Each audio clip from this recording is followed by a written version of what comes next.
ये अरे भाई, आप लोगों ने ब्रिटिश काल के दौरान जो अंग्रेजों ने भारत में एजुकेशन का मॉडल डेवलप किया था, तो याद करिएगा जोनाथन डंकन ने बनारस के भीतर संस्कृत कॉलेज की स्थापना की थी। बिल्कुल बात सही है। अरे यही संस्कृत कॉलेज तो संपूर्णानंद विश्वविद्यालय के नाम से जाना जाता है वर्तमान में। और आपसे ये भी पूछेगा संपूर्णानंद विश्वविद्यालय, संपूर्णानंद कौन थे? उत्तर प्रदेश के दूसरे मुख्यमंत्री के नाम से ही ये संस्कृत कॉलेज है, जो आज उत्तर प्रदेश का सबसे बड़ा संस्कृत यूनिवर्सिटी माना जाता है। और अब इसको पूरी तरीके से डिजिटल करने की बात करने की जा रही है। अभी 2 दिन पुरानी बात है ना। इसे कलकत्ता विश्वविद्यालय आयोग के नाम से जानते हैं, क्योंकि कलकत्ता यूनिवर्सिटी में सुधार के लिए ही लंदन विश्वविद्यालय के जो वाइस चांसलर थे सैडलर, उनको भारत बुलाया और कलकत्ता विश्वविद्यालय में सुधार के लिए इनको भारत बुलाया गया था। इसलिए इस आयोग को सैडलर आयोग को कलकत्ता आयोग के नाम से, विश्वविद्यालय आयोग के नाम से जानते थे। और इसी में बताया गया था कि जो इंटरमीडिएट है ना, उसको डिग्री कॉलेज का दर्जा दो। और साथ में उन्होंने ये भी कहा था, जब तक आप इंटरमीडिएट पास नहीं करोगे, जब तक आप इंटरमीडिएट पास नहीं करोगे तो आपको यूनिवर्सिटी में प्रवेश नहीं दिया जाएगा। इसलिए इन्होंने ये प्राथमिक, ये हायर, तो ये 12 वर्ष की एजुकेशन प्राप्त करने का अर्थ है कि इंटरमीडिएट पास होना बहुत बहुत बहुत बहुत जरूरी है। क्योंकि इंटरमीडिएट जो 12th वाला है, जो डिग्री कॉलेज बनाएंगे, इसको सेतु रेखा बनाओ, इसको डिवाइड लाइन बनाओ। क्योंकि ये सेतु या ये बेहतरीन प्रश्न है। देखो, हम लोग कुछ क्रिएट करना चाहते हैं और क्रिएट करना अपने आप में एक समस्या का समाधान है, कुछ नया खोजने में, जिसमें व्यक्ति समस्या पर ध्यान नहीं देता। अरे प्रदीप्ति का अर्थ होता है दीप्तमान। जहां पर आप आविष्कार कर लोगे तो ये तो नई चीज आई गई। ये तो है आपका प्लानिंग, ये है आपका उपक्रम। आयोजन को हम प्लानिंग के नाम से जानते हैं। यहाँ पर जो हम योजनाएं बनाते हैं और प्लानिंग करने के बाद जब हम कोई काम करते हैं, तो आप देखते होंगे कि आप भी कोई जब काम करते हो तो आपको कभी कभार परिणाम नहीं मिलता, तो आप थक के बैठ जाते हो। वो है आपका उद्भाव। ये है राइट आंसर आपका सी विकल्प। यहाँ पर कितने लोगों का सी आ रहा है? कितने कि कोई भी व्यक्ति दिव्यांग तभी माना जाएगा जब उसके शरीर में अगर जो दिव्यांगता का प्रतिशत है, अगर 40% है तो वो दिव्यांग की श्रेणी में है। और अगर वो 40 की श्रेणी में नहीं है तो वो दिव्यांग की श्रेणी में शामिल नहीं किया जाता। और पूजा खेलकर चाहे आंखों से रिलेटेड थी, चाहे मूवमेंट से रिलेटेड थी, उनके बारे में बताया कि उनका प्रतिशत 40 से समझाइए उदाहरण के द्वारा। तो उस अर्थ को समझने को हम अंडरस्टैंडिंग या बोध के नाम से जानेंगे। और देखो, जिसके अंदर समझ होगी ना, वो सही और गलत में अंतर भी कर पाएगा। कभी रटू तोता नहीं होगा, वो तथ्यों को याद नहीं करता, वो समझने पे बात करता है। और ये आपके देखो यहां पर ये बता भी रहा है संबंध औरतों को देखने की बात, यानी कि बी का यहां में संशोधन की बात की गई थी।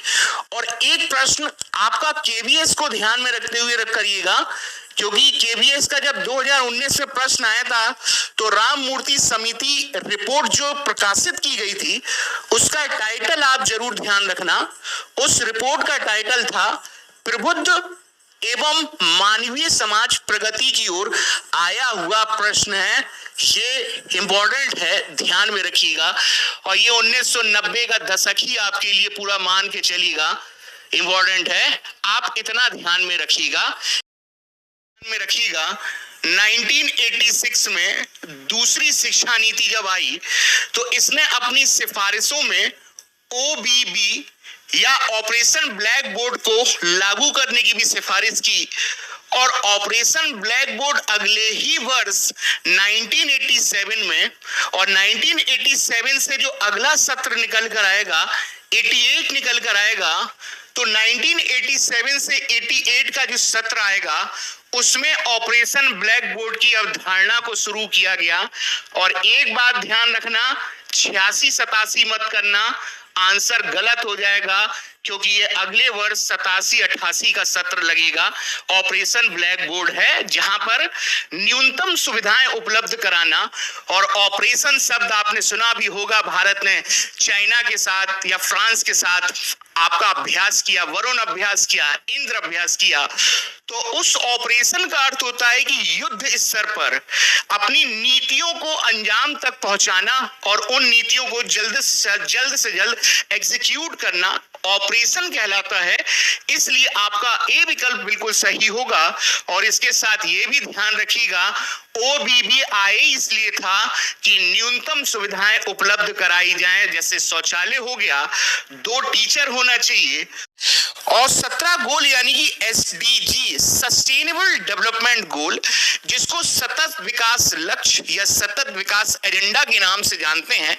और सतत विकास लक्ष्य के 17 गोलों में यहां पर बताया गया है गरीबी को दूर करना, समानता के लक्ष्यों को पूरा करना, सब लोगों तक एजुकेशन को पहुंचाना, और जो दिव्यांग जो हैं उनको इंक्लूसिव एजुकेशन में शामिल करना।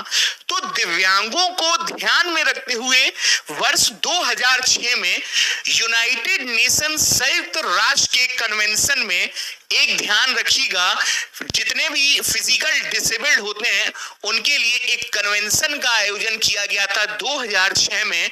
तो मैं चाहूंगा आप ए विकल्प लगाइए कि यू से यूनाइटेड, एन से नेशन, सी से कन्वेंशन, आर से राइट, पी से पर्सन विद डिसेबिलिटी। कॉन्फ्रेंस मत करना, गलत हो जाएगा। एम्पैथी के नाम से जानते हैं, ध्यान रखना। जबकि सहानुभूति अच्छा नहीं मानेंगे हम लोग। और विशेषता वंचित समूह के लिए व्यावसायिक शिक्षा, अरे भाई बिजनेस एजुकेशन की बात तो बाद में आती है, पहले फंडामेंटल एजुकेशन की बात करोगे या मौलिक एजुकेशन की बात करोगे, उसको प्राप्त किए हुए आप व्यावसायिक पे आ रहे हो, और ये बहुत पॉजिटिव टर्म नहीं है, तो ये भी नहीं है। पेडागोजी को हल करते समय ध्यान में रखना, सहानुभूति दया का सूचक है, सिंपैथी का सूचक है, और पेडागोजी के लिए बहुत अच्छा नहीं माना जाता। हम समान अनुभूति ज्यादा रखते हैं, हम एम्पैथी को पॉजिटिव मानते हैं। इतना ही नहीं, WHO के जीवन कौशल में अगर आप ध्यान से देखोगे तो वहां पर सहानुभूति को शामिल नहीं कर रखा है, क्योंकि सहानुभूति तो सिंपैथी है। ओके, कोशिश रहेगी। यहाँ पर हमारे आदरणीय पवन सर बैठे हुए हैं, पूरा कोशिश रहेगा। उसके लिए हमारा कैमरे का व्यवस्थीकरण सही होना पड़ेगा, क्योंकि बिना कैमरे को व्यवस्थित किए हुए यहाँ पर आप देख पा रहे होंगे कि इतने ही हिस्से में आ पा रहा है। और विशेषता वंचित समूह के लिए व्यावसायिक शिक्षा, तो यहाँ पर मैंने आपसे कहा कि